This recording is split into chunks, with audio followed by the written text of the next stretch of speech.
How you doing, folks? Well, I've just arrived to do that all-important job of removing the engine from the Beetle, but it is absolutely miserable out.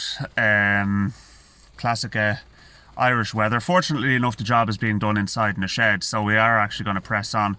But I'm in absolutely no humour to be doing it, to tell you the truth. I mean, it's not the type of job that is especially enjoyable, especially what with the hardship I know that lies ahead of me, removing the carburetors and inlet manifolds. The problem is that Beetle engine is generally fairly easy to get out compared to a modern engine, but with this engine, the manifolds make the engine that bit wider, so it doesn't actually fit out the bottom of the car without those manifolds being removed. But the access is incredibly poor. So that's why I have to remove the carburetors and I have to remove the manifolds before I even get near removing the engine itself. So we will press on, and I'll try and show my progress as best as possible, but I do want to try and get as much done as I can, so I'll probably just show short kind of videos as we go, just to kind of show you where I'm at rather than kind of detailing the process.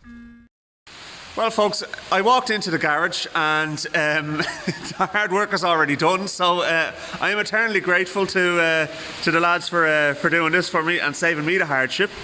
But the engine's out, and there's a bit to sort out. That expanding foam is going to have to go for a start. There is a bit of rot in around there. That is rain you can hear in the background. It is absolutely miserable out. The rot is in there. So what we're talking about, there's a dent there as well too, is getting a new rear clip for the car. Now there's the bits of the engine out on the floor here anyway. I have a new fan shroud for it, which is the older arch shaped one. And there's the engine long block with the gearbox as well too, attached to it still. So yeah, I'm going to have to get that up to Armagh to get the crankcase remachined and get the camshaft changed. I'll fill you in on all the details on what's happening with that then afterwards. But yeah, so great, I'm 3 steps ahead already. So we'll press on. We'll move along with everything, and yeah. So right now, I'm trying to decide whether or not I get this out into my car now, or if I pop back with the van later on and collect it. I think that's maybe what I might do when I'm actually ready to get it up to Armagh. But access is brilliant. Back wings are off. Fiberglass wings obviously for it. Back bumper. Front wings are going to be getting changed to fiberglass as well. I have the new seats for it.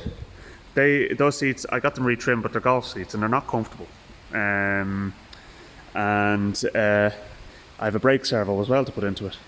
So Ringo here is getting the star treatment. Happy days. Well, basically we're looking at the back of a Volkswagen T25 camper van now. This belongs to the painter, Trev. Essentially himself and a friend of his changed the engine out, and what's happening is it's running like a dog. Now what happened was, one of the jobs they did was they swapped the injectors from the old engine and put them into the new one, but the old engine was a diesel, this is a turbo diesel, and the injectors are different, so I'm trying to swap them out with them. Then we're going to set the pump timing, the valve timing, and see if we can get it to tick over nicely, because although it's running and it's giving reasonable power, it's pumping out white smoke or black smoke or one or the other. And I cleaned the injectors in the ultrasonic bath. That's one of the old ones there. That's a 130 injector, and one of the new ones there fitted. That's a 155 injector. So that opens at 155 bar, whereas the old one's 130 bar. It's a lot of pressure. The old engine is over here. That is a 1.6 straight diesel. It wouldn't pull you out of bed. They're gutless and slow. Quite reliable and durable, but gutless. So yeah, so we're going to see what we can do anyway. Given the fact that Trev and Steve removed the engine and the engine from the Beetle for me, I have a bit of time to play with. I'm not going to spend all night out of it now by any stretch of the imagination, but we'll get the injectors done anyway today. And I just had a quick glance at the static pump timing, and it's in the ballpark, so I'm not going to mess around with that just yet. If it still doesn't run after changing the injectors, then we'll do it. But we'll We'll take a short video after it's running and see how it's faring out, but we're trying to make up a tool for getting at the injectors, because the last fella who put them in stitched them in, so they're not exactly easy to get out. Okay, start her up there now.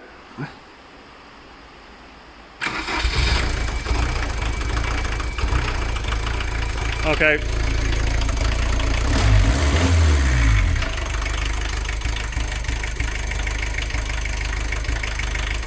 Believe it or not, this is actually a lot better than it was before.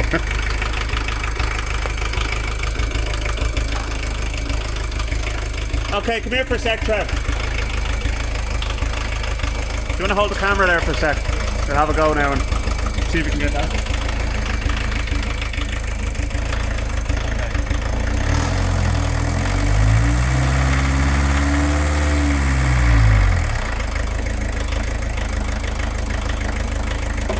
Leakage from the injectors, so I just want to lift them up first of all. So we're never going to get it running as cleanly as possible with leaking pressure off them. So let me just go and get a 17 spanner and spanner the check.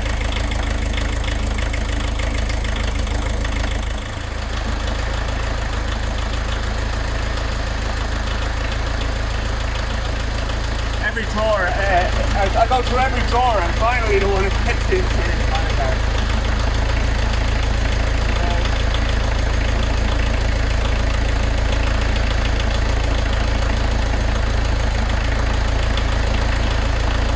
She's settling down to a nice comfortable idle there now.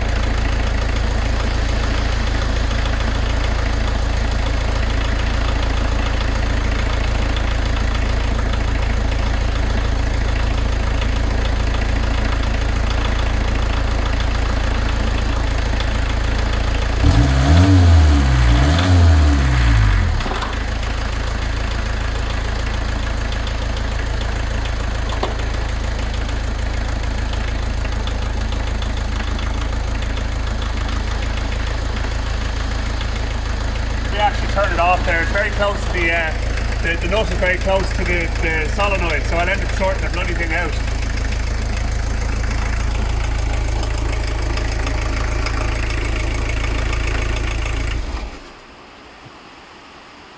It'd be a shame after putting all this work into the van to set it on fire.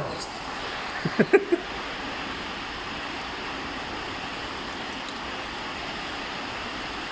now let's see.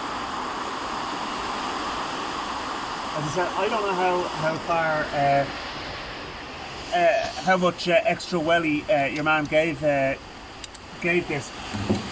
but I'm going to assume he gave it a half a turn. So, yes, it'll go like the clappers, but it'll also burn a lot of fuel and it'll smoke like a demon. So I think let's just go with that for the moment, okay? It's idling nice now once it heats up. You've definitely got a glow plug out, so we need to change the glow plugs at some stage as well too. Okay. They're not an easy job to do, I can tell you now. They're an absolute pain in the face because two of them are down behind the injector pump. Those two are absolutely fine, so the other two are a dog. But still worth doing all the same. And then you'll find that it'll start an awful lot easier as well too. But you'll know definitely if it's the injectors, if it starts on the button when it's hot and when it's cold. It's lumpy like that, you know what I mean? But it is settling out, and it is ticking over okay. So, look, let's. Are you happy enough to call it a that? Like, okay. Right. Right. Let's start it up one more time there. We'll have a final leak check, and then we'll kind of call it there now.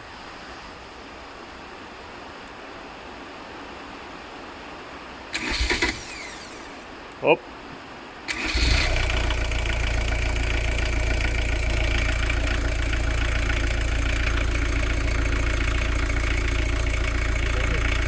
I think she's sounding alright, yeah. Shouldn't be too smoky, but you find that it was very smoky when you were driving it. Right, yeah. So, okay. Yeah, I would say now, having backed off the fueling screw, you will have lost a little bit of power, but you'll have lost a lot of that smokiness as well too. And there's no point in a heavy van like this in stressing the engine as well too. Yeah, so, anyway, yeah, so look at, yeah, great stuff.